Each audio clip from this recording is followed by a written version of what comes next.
Hello friends, तो standard 8 के science में हमने टाइप्स ऑफ सिंथेटिक फाइबर में रेयन आर्टिफिशियल सिल्क के बारे में देखा था। अभी हम लोग नाइलॉन जो सिंथेटिक फाइबर का टाइप्स है, सेकेंड टाइप इज नाइलॉन, उसके बारे में देखना है। नाइलॉन भी एक दूसरा टाइप है जो मैन मेड फाइबर में आता है। और 1931 में, जो 1931 है, तो वो ईयर में क्या हुआ था, जो नाइलॉन था वो नेचुरल रॉ मटेरियल का यूज़ किए बिना उसको बनाया गया था, यानी कि न तो प्लांट फाइबर या तो फिर न तो एनिमल फाइबर, उसका यूज़ किए बिना ये नाइलॉन बनाया गया था। और it was prepare from coal, water and air. और वो कोल, वाटर एंड एयर, कोयले, पानी और एयर का यूज़ करके बनाया गया था, और कोई भी नेचुरल मटेरियल यूज़ नहीं किया था उन्होंने। मतलब देखो, इसका मतलब ये नहीं, देखो वाटर एंड एयर तो नेचर में ही अवेलेबल है, लेकिन जो नेचुरल रॉ मटेरियल मतलब क्या कि जो देखो, जो वूल, कॉटन एंड सिल्क जो नेचर में अवेलेबल है उसका यूज़ नहीं किया था, वो फाइबर का यूज़ नहीं किया था, ऐसा बोलना चाहते हैं। उसका यूज़ किए बिना ही ये तीनों को मिक्स करके बनाया गया था, और it was the first fully synthetic fibre. और वो पहला ऐसा फाइबर था, सिंथेटिक फाइबर, जो मतलब कि ओनली उसमें यूज़ जो किया था वो उसमें कोई भी नेचुरल फाइबर का यूज़ किया गया नहीं था, न तो वूल, न cotton as well as silk. अभी इसका कैरेक्टरिस्टिक देखते हैं। Nylon fibre was strong, elastic and light. Nylon fibre जो है वो बहुत ही स्ट्रॉन्ग है और इलास्टिक, आप खींचना चाहो उतना खींच सकते हैं, एंड लाइट था। It was a lustrous and easy to wash. वो लस्ट्रस का मतलब जो शाइनिंग, ये वर्ड जो है उसका मीनिंग है शाइनिंग। और ईजी टू वॉश यानी कि आप आसानी से उसको वॉश कर सकते थे।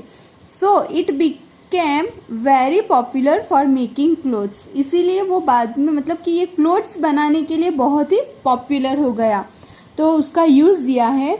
ये इसका कैरेक्टरिस्टिक है यहाँ तक। ये जो यहाँ से लेकर यहाँ तक उसका कैरेक्टरिस्टिक है।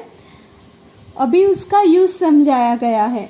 We use many articles made from nylon such as the socks, ropes, tents, toothbrushes, car, seat belt, sleeping bags, curtains, ये सारे में ये बनाने की नाइलॉन जो है वो यूज़ होता है। तो यहाँ पे बूझो क्वेश्चन कर रहा है कि is nylon fibre is really so strong that we can make nylon parachutes and ropes from for rock climbing.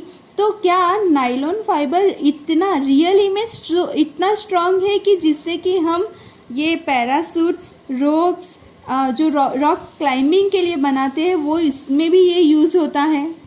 तो answer is of course yes, because ये बहुत ही स्ट्रॉन्ग है, इसीलिए इसका यूज़ जो है वो for making parachutes and ropes for rock climbing, इसमें भी ये यूज़ होता है।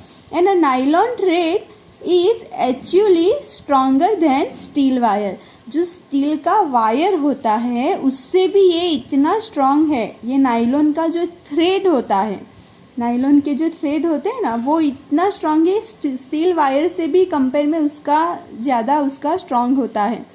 अभी हमें एक एक्टिविटी करनी है, एक्टिविटी 3.1।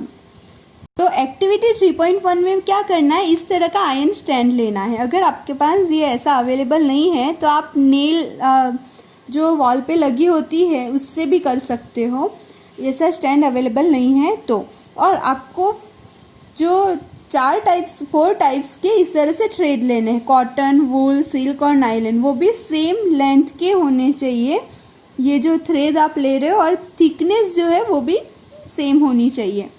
फिर क्या करना है, इसको इस तरह से अरेंज करना है और हमें इस तरह का पैन लेना है। देखो यहाँ पे अलग अलग थ्रेड जो होंगे बारी बारी से लेने हैं। पहले कॉटन लिया, फिर इसको इस तरह से कॉटन थ्रेड जो है उसको ये पैन से इस तरह से हैंग कर देना है और ये स्टैंड पे लगा देना है।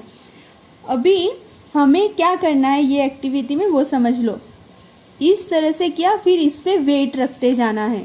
अभी ये वेट जैसे ही हम रखते जाएंगे तो ये जो धागा है, ये जो थ्रेड है, उसका स्ट्रेंथ हमें डिसाइड करना है।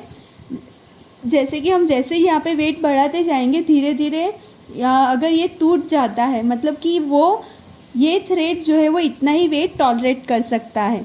तो फॉर एग्जांपल पहले हमने कॉटन लिया है, ओके, कॉटन का थ्रेड लिया है और फिर उस पर वेट रखते जाना है। फिर एक समय ऐसा आएगा कि वो इतना वेट हम जैसे ही वेट रखते जाएंगे वो टॉलरेट नहीं कर सकेगा और फिर वो टूट जाएगा।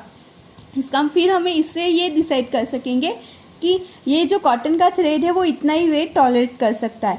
ऐसा जो है वो हमें ये 4 जो थ्रेड दिए हैं अलग अलग उसके साथ में करना है, cotton, wool, silk and nylon. इससे हमें क्या पता चलेगा कि कौन सा थ्रेड जो है वो ज़्यादा वेट टॉलरेट कर सकता है, कौन सबसे स्ट्रॉन्ग है।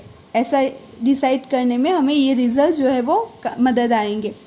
तो देखो ये चारों जब ये एक्सपेरिमेंट करते हैं तो ये चारों में से जो नायलॉन का थ्रेड होता है वो सबसे ज़्यादा वेट टॉलरेट कर सकता है। नायलॉन का थ्रेड जो है वो सबसे ज़्यादा टॉलरेट कर सकता है। फिर उससे सेकंड नंबर पे आएगा सिल्क। सिल्क जो है वो उस नायलॉन से थोड़ा कम जो है वो वेट टॉलरेट कर सकता है। और उसके बाद आएगा कॉटन। कॉटन सिल्क से थोड़ा कम, और वूल का नंबर आता है लास्ट में, क्योंकि वूल जो है वो आसानी से टूट जाता है। तो वूल लास्ट में, first is nylon, second is silk and third is cotton and fourth is wool.